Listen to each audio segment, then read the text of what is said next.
Well, my name is Cordero Holmes. Currently, I work at a stucco company in Glendale, Arizona.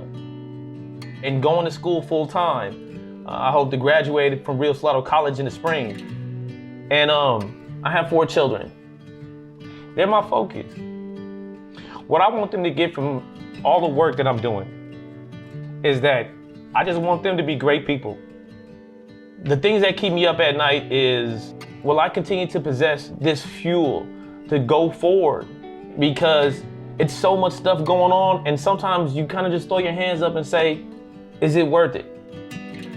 So today, I'm gonna be interviewing Bryce Cristiano. He's a good friend of mine. He's an aspiring filmmaker who is pursuing his master's.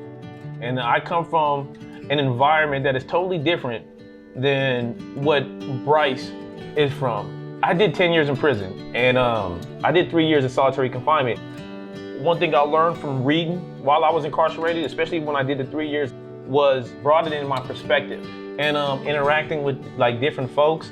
And that's what my hope is just bring all these different folks together. We all ultimately want the same thing, and that's happiness. I'm just really excited to get the opportunity to have a real conversation with them. So I graduated from high school in 2011.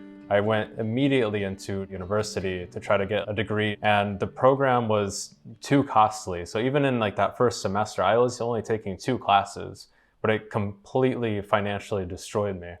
So after that, I kind of just, I took a step back from college. I felt like a little dissuaded.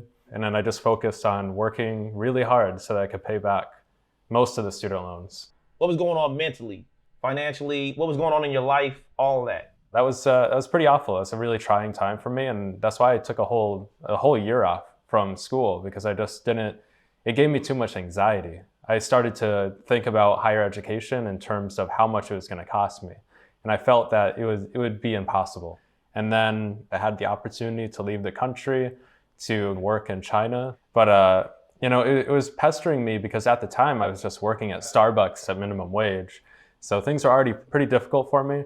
I didn't really know where I was going, what I was doing, so I took that opportunity to go study and work in China, and I was there for 7 years or so, and then I came back to the US. But I was coming from a position where I wasn't the typical student who is 18, they graduate from high school, they go straight to college, and then they get done when they're 22 or 23.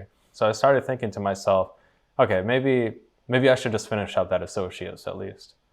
And that's when I started reaching out to Rio Salado, because I knew that they had those online classes, so I'd be able to do those from Chicago, from Arizona. So during the whole pandemic, I was able to continue my education. And their particular method of learning, I felt like I was able to approach the coursework kind of on my own terms. That's great. And I'm thankful you made that decision, because that's where I met you.